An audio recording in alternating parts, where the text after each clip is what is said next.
Hello students, आज अपन देखेंगे chemical bonding के अंदर जो एलिमेंट्स बच गए या और मॉलिक्यूल्स जो रह गए आपके, उनके एमओ डायग्राम किस तरीके से बनाए जाते हैं।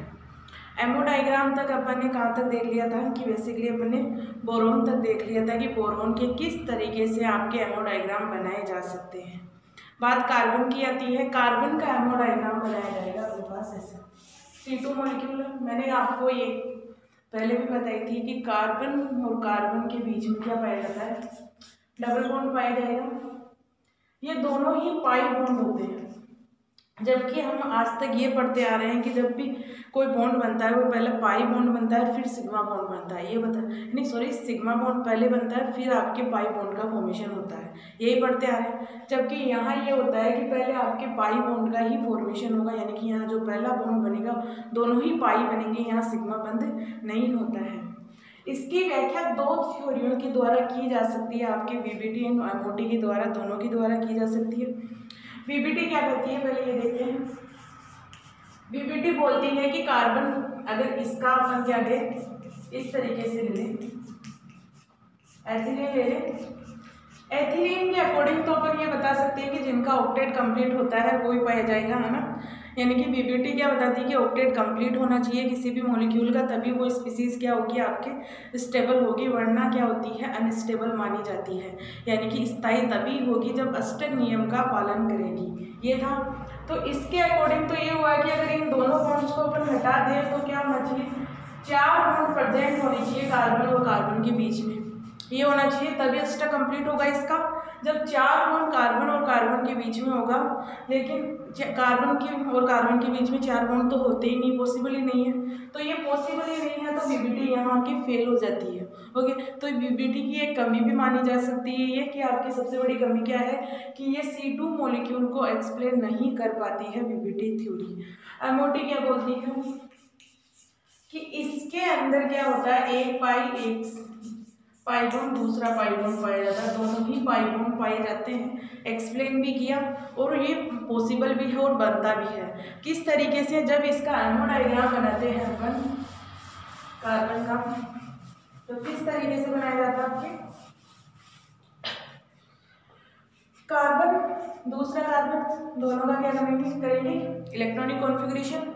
इलेक्ट्रॉनिक कॉन्फ़िगरेशन क्या है, 1s2 2s2 2p2, यही है 1s2 2s2 2p2, इसकी कॉन्फ़िगरेशंस। एमओ डायग्राम बनाते हैं।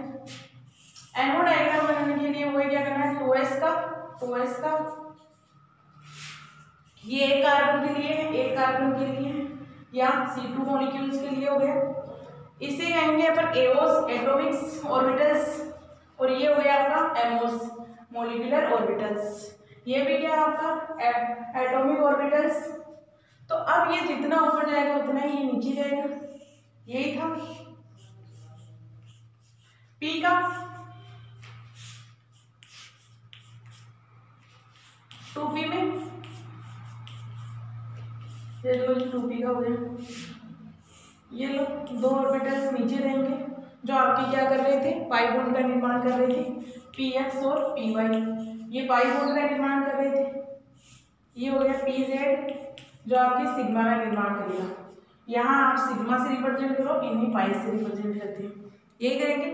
ये दोनों ही पाई का बॉन्ड का निर्माण करते हैं आपके, क्योंकि अपने को पता है कि 3 ऑर्बिटल है पी के, px py pz। इनमें से एक ही कंफर्म है कि एक ही आपके px होगा या py होगा, वही आपके क्या करेगा, सिग्मा का निर्माण करेगा। तीनों में से कोई भी हो सकता है। तो अपन ने माना कि मान लो कि pz आपका क्या कर रहा है, सिग्मा बॉन्ड का फॉर्मेशन कर रहा है, जबकि 2 p ऑर्बिटल आपके क्या करते हैं, पाई बॉन्ड का निर्माण करते हैं। या तो px करे या py करे, या py करे या pz करे, या pz करे या px करे, कोई भी हो सकता है, कुछ भी ले सकते हैं अपने अकॉर्डिंग। इसी तरीके से ये भी ऊपर जाएंगे आपके, यही बनेगा। ये हो गया आपका सिग्मा स्टार, और ये हो गया आपका पाई स्टार, और ये भी हो गया पाई स्टार। क्योंकि जितना आपके नीचे जा रहा है उतना ही ऊपर जाएगा, इसलिए अपन क्या बोल रहे थे, एंटी बॉन्डिंग ऑर्बिटल्स बोल रहे थे, एंटी बॉन्डिंग ऑर्बिटल्स, यही बोल रहे थे। और ये क्या था आपके, ये भी एंटी बॉन्डिंग में था, ये भी सिग्मा बॉन्ड का फॉर्मेशन करेगा, और ये सिग्मा का, तो ये भी एंटी बॉन्डिंग में आ गया ABMOs, और ये हो गया आपका BMOs, बॉन्डिंग मॉलिक्यूलर ऑर्बिटल, ये था। अब अपने को पता है कि क्योंकि अब अपन जब डायग्राम बना रहे 1s को लेने की जरूरत नहीं, कैंसिल करने के बाह्यतम कक्ष में जितने इलेक्ट्रॉन है वो ही लेके तब भी आपका क्या बन सकता है, हेमोडायग्राम बन सकता है, जो अपन चाहते हैं वो बन सकता है। 2s है एक कार्बन में तो 2 इलेक्ट्रॉन फिल कर दो, फिर दूसरे कार्बन में 2s है 2 इलेक्ट्रॉन फिल कर दिए। इसमें कितने हैं, 2 इलेक्ट्रॉन है 1 2 फिल कर दिए। इसमें भी कितने हैं 2, ये लोग 2 कर दिए। इनमें फिल करने के बाद में अब क्या करना है, इसका मॉलिक्यूलर ऑर्बिटल्स में आपको इलेक्ट्रॉन्स फिल करने हैं। मॉलिक्यूलर ऑर्बिटल्स में इलेक्ट्रॉन फिल करने के लिए क्या करना होगा, काउंट करने होंगे 1 2 3 4 इलेक्ट्रॉन आपके 2s में ही है तो 2s में ही फिल करने पड़ेंगे। 1 2 3 4 इलेक्ट्रॉन हो गए। अब इन्हें काउंट करते हैं 1 2 3 4 1 2। अब क्या करेंगे, पहले इन्हें फिल करेंगे क्योंकि जो इलेक्ट्रॉन जितना ग्राउंड स्टेट में जाएगा, या ग्राउंड स्टेट ना बोल के ये बोल सकते हैं कि जितना लोअर एनर्जी में जाना चाहेगा वो इलेक्ट्रॉन पहले उसमें ही जाएगा, क्योंकि जितनी कम ऊर्जा होगी किसी भी इलेक्ट्रॉन्स की वो उतना ही स्टेबल होगा, उतना ही स्थायी होगा। तो सबसे कम अगर एनर्जी की बात करें, ये एनर्जी डायग्राम है, तो एक तरीके से एनर्जी बढ़ती जा रही है, ये इसकी सबसे कम एनर्जी, फिर इसकी फिर इसकी फिर इसकी फिर इसकी, यानी कि एनर्जी आपकी क्या कम होती जा रही है और ऊपर बढ़ती जा रही है। ओके, तो सबसे कम एनर्जी इसी की, तो इसी में आएंगे इलेक्ट्रॉन आगे। अब आपके ये क्या बना रहे थे, पाई बॉन्ड का निर्माण कर रहे थे, ये भी पाई बॉन्ड का निर्माण कर रहे थे। ओके, पहले इसका बॉन्ड ऑर्डर निकाल लेते हैं अच्छे से एक बार। बॉन्ड ऑर्डर का फॉर्मूला था अपना number of electron in bonding orbitals, यानी कि बंधित कक्षकों में इलेक्ट्रॉन्स की संख्या माइनस प्रतिबंधित कक्षकों में इलेक्ट्रॉन्स की संख्या, यानी कि number of electron in and bonding orbitals, bonding orbitals में कितना 1 2 3 4 5 6, क्योंकि ये तो एंटी बॉन्डिंग का है। 1 2 3 4 5 6 6 लिख दिए माइनस। अब कितना है एंटी बॉन्डिंग में 1 2 2 है तो ये लो 2।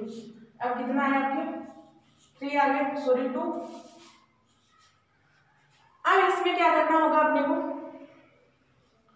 कितना है 3 अपॉन 4, सॉरी 4 है, 6 में से 2 गए तो 4 आया, 4 आया तो कितना बचा अपने पास 2 प्राप्त हुआ। मतलब क्या हुआ बॉन्ड ऑर्डर, जब बॉन्ड ऑर्डर 2 प्राप्त हो रहा है मतलब क्या हुआ कि उस मॉलिक्यूल के बीच में दो बॉन्ड पाए जाते हैं। इसका मतलब यह है कि जिस बॉन्ड ऑर्डर जितना है तो उतना ही उसके अंदर बॉन्ड होता है। तो आपके कार्बन और कार्बन के बीच में डबल बॉन्ड पाया जाता है। अब यहाँ अगर सिग्मा बॉन्ड की अपन अगर बोले कि पहले इसमें सिग्मा बॉन्ड है, सिग्मा बॉन्ड नहीं बता सकते क्योंकि पता है जो 2 बॉन्ड आ रहे हैं वो यही बॉन्ड है आपके। एक बॉन्ड में 2 इलेक्ट्रॉन प्रेजेंट है 1 2 1 2 दो बॉन्ड हो गए, 2 बॉन्ड में 4 इलेक्ट्रॉन प्रेजेंट है, 4 इलेक्ट्रॉन प्रेजेंट है तो ये पाई बॉन्ड ही तो है, ये भी आपका पाई बॉन्ड ही है और ये भी आपका पाई बॉन्ड ही है। तो अपन कैसे कह सकते हैं कि इसके अंदर सिग्मा बॉन्ड प्रेजेंट है। अगर आपका बॉन्ड ऑर्डर 3 आता तो अपन कह सकते हैं कि सिग्मा आपका पार्टिसिपेट कर रहा है, यानी कि पहले सिग्मा बॉन्ड बना है फिर 2 पाई बॉन्ड बने हैं। ओके, इसीलिए अपन ये कहते हैं कि जो कार्बन 2 है मॉलिक्यूल, इसके अंदर जो दोनों डबल बॉन्ड है वो ओनली पाई बॉन्ड ही प्रेजेंट है, यहाँ सिग्मा बॉन्ड नहीं पाया जाता है।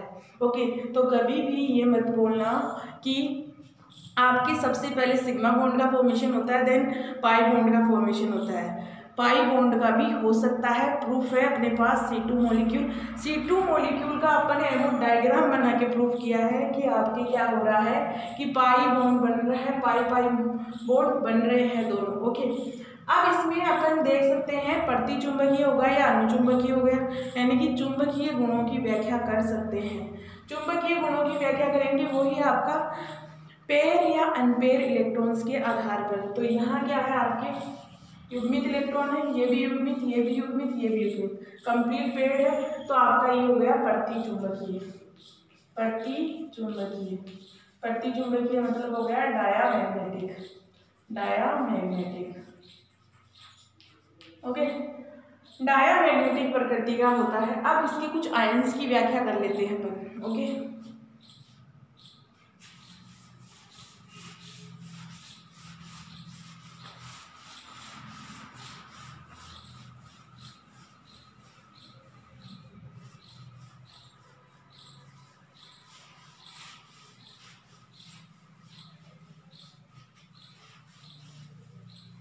आयंस की व्याख्या करते हैं। C2 मॉलिक्यूल है, C2 प्लस कितने तरीके के बन सकते हैं? C2 plus, C2 2 plus, C2 plus, C2, C2 minus, C2 2 minus, इस तरीके के आपके इसके मॉलिक्यूल्स बन सकते हैं। बनेंगे, डायरेक्ट बनाती हूँ अमो डायग्राम। C2 प्लस के लिए, C2 प्लस का मतलब हो गया कि आपके पास कार्बन के बाह्यतम कक्ष में 4 इलेक्ट्रॉन थे, उनमें से आपको एक एक कम करना है, यानी कि 3-3 इलेक्ट्रॉन ये बचने वाले हैं। या कार्बन कितने 6 पर आ रहा है, 6 का मतलब हो गया है कि दोनों कार्बन के पास क्या है 5-5 इलेक्ट्रॉन है। तो इसका इलेक्ट्रॉनिक विन्यास नहीं लिखती हूँ, लिख लूँ 2s2 2p1, 2s2 2p1। Okay, S का इलेक्ट्रॉन्स फील्ड है कंप्लीट भरा हुआ है, तो कंप्लीट भरा हुआ है तो अपने को क्या करना है, एस ऐसे बना देती हूँ। एस के लिए, एक मिनट, ये हो गया पी के लिए था और ये हो गया एस के लिए। इस तरीके से डायरेक्ट बना रही हूँ, 2 इलेक्ट्रॉन्स, ये 1 और ये 1 इलेक्ट्रॉन्स, एक एक इलेक्ट्रॉन आया था, एक इलेक्ट्रॉन दोनों में भर दिया एक एक पी का। इसमें कितना हुआ कि आपके पास एक कार्बन का तो रहा 1s 2s2 2p2, एक कार्बन का रहा आपके 2s2 2p1, यही रहा 2p1 रहा। तो इससे कैसे फिल करेंगे अपन? तो ये 3 थे अपने पास पहले और ये S के होंगे। S तो कंप्लीट फिल है आपका, 2-2 इलेक्ट्रॉन है। इसमें क्या हुआ आपके एक पी में 2-3 इलेक्ट्रॉन फिल करने, 1 2 3 फिल कर दिया जी। इसमें कितना हुआ निकाल लिया था अपन ने, निकाल लिया तो कितना आया था अपने पास, इस तरीके से भरा हुआ आया था। इसमें क्या करना है कि एक इलेक्ट्रॉन एक्स्ट्रा आ गया अपने पास, यानी कि परमाणु अगर इसका इलेक्ट्रॉनिक विन्यास लिखें 2s2 2p3, एक कार्बन का तो 2p3 हो जाएगा, दूसरे कार्बन का हो जाएगा 2s2 2p2 हो जाएगा। तो फिर से इलेक्ट्रॉन्स बने 2 इलेक्ट्रॉन कितने होंगे 3 4 5 इलेक्ट्रॉन बने, 1 2 3 4 5 इलेक्ट्रॉन बने। इसमें कितना हुआ कि 2s2 2p3 2s2 2p3, तीनों ही एंड की पी के अंदर 3-3 इलेक्ट्रॉन प्रेजेंट है। तो क्या होगा 1 2 3 4 6 बनते हैं, तो ये लो कंप्लीट फिल करते हैं। इस तरीके से आपके इलेक्ट्रॉन्स फिल होंगे आपके। देखो ये आपके केवल आपका जब एमओ डायग्राम बनाया था, यानी कि उसका मोलिकुलर ऑर्बिटल्स थे, केवल वो बताए हैं, एटॉमिक ऑर्बिटल्स की चर्चा नहीं कर रहे हैं अभी। तो अपने को डायरेक्ट निकालना है, तो इसका बॉन्ड ऑर्डर हम इसका निकालते हैं, बॉन्ड ऑर्डर फर्स्ट का C2 2+ का बॉन्ड ऑर्डर निकालते हैं। तो कितना आता है बॉन्ड ऑर्डर हो गया अपने पास, anti bonding, bonding minus anti bonding 2 4 minus 2 bond 2, 1 2 3 4 हो गए, 4 माइनस 2 तो बचे कितने 2/2। तो अपने पास 1 आपका इसका आता है बॉन्ड ऑर्डर 1, इसका आएगा 2 3 4 5 5 माइनस 2/2 कितना हुआ 3/2, यानी कि 1.5 के आसपास। इसका आएगा 1.5 के आसपास बॉन्ड ऑर्डर, इसका आएगा 2, इसमें आएगा आपके बॉन्ड ऑर्डर 1 2 3 4 5 6 7 माइनस 1 2, तो कितना हुआ 5/2 में कितना 2.5 के आसपास आएगा। ओके 2 के आसपास 2.5 के आसपास आएगा। और इसमें कितना आएगा आपके बॉन्ड ऑर्डर C2 2 माइनस में 1 2 3 4 5 6 7 8 माइनस 2/2 कितना हुआ आपके 6/2, तो 3 बॉन्ड ऑर्डर आएगा इसमें। ओके 3 बॉन्ड ऑर्डर आता है इसमें। इस तरीके से इनका बॉन्ड ऑर्डर मिलता है। अब इनमें देखेंगे अपन मैग्नेटिक प्रॉपर्टीज। मैग्नेटिक प्रॉपर्टीज क्या होगी आपके, पेड़ है यानी युग्मित है, ये दोनों अयुग्मित है। अयुग्मित मतलब अनुचुंबकीय, अनुचुंबकीय मतलब पैरामैग्नेटिक होगा, ये आ जाएगा पैरामैग्नेटिक। अनुचुंबकीय हो गया। अब इसकी बात करते हैं, पेड़ है, युग्मित है, ये आपका क्या हो गया, अयुग्मित हो गया। अयुग्मित है तो अनुचुंबकीय हो गया, तो इसे भी क्या बोलेंगे अपन, पैरामैग्नेटिक। ये क्या है, पेड़ है, ये भी पेड़, कंप्लीट पेड़ इलेक्ट्रॉन है, प्रतिचुंबकीय हो गया, तो ये हो गया आपका डायामैग्नेटिक। ये पेड़ हो गया, इसमें क्या आपका अनपेयर्ड इलेक्ट्रॉन, एक अयुग्मित इलेक्ट्रॉन प्रेजेंट आपके C2- के अंदर, तो ये हो गया आपका अयुग्मित अनुचुंबकीय मतलब हो गया पैरामैग्नेटिक, ये भी पैरामैग्नेटिक हो गया। युग्मित इलेक्ट्रॉन है, युग्मित है, यानी कि ये भी क्या हो गया आपका डायामैग्नेटिक। ओके, तो इस तरीके से अपन इनके बॉन्ड ऑर्डर और प्लस उसके मैग्नेटिक बिहेवियर को आसानी से एक्सप्लेन कर सकते हैं। अब एक टेबल बना देते हैं इनकी।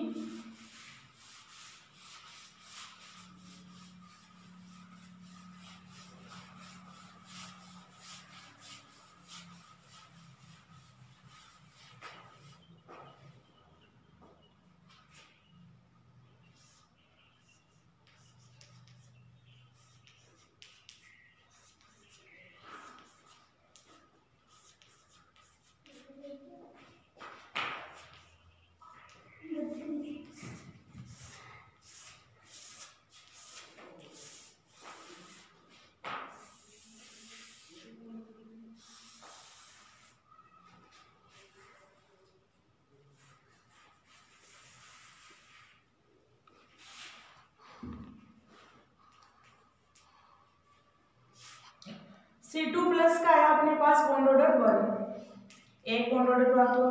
C2+ का 1.5 और C2 का 2 बॉन्ड ऑर्डर आया। C2- का 2.5 आया और C2 का आया 3 बॉन्ड ऑर्डर प्राप्त हुआ अपने को। ओके, और मैग्नेटिक बिहेवियर में देखा जाए C2+ पैरामैग्नेटिक था, यानी कि आपका अनुचुंबकीय था। C2+ में था आपके पैरामैग्नेटिक, C2 था डायामैग्नेटिक, फिर आपके वापस से पैरामैग्नेटिक आया और फिर से डायामैग्नेटिक प्राप्त हुआ। इस तरीके से अपन C2 मॉलिक्यूल की अपन व्याख्या कर सकते हैं, उसके बॉन्ड ऑर्डर प्लस उसके मैग्नेटिक बिहेवियर की।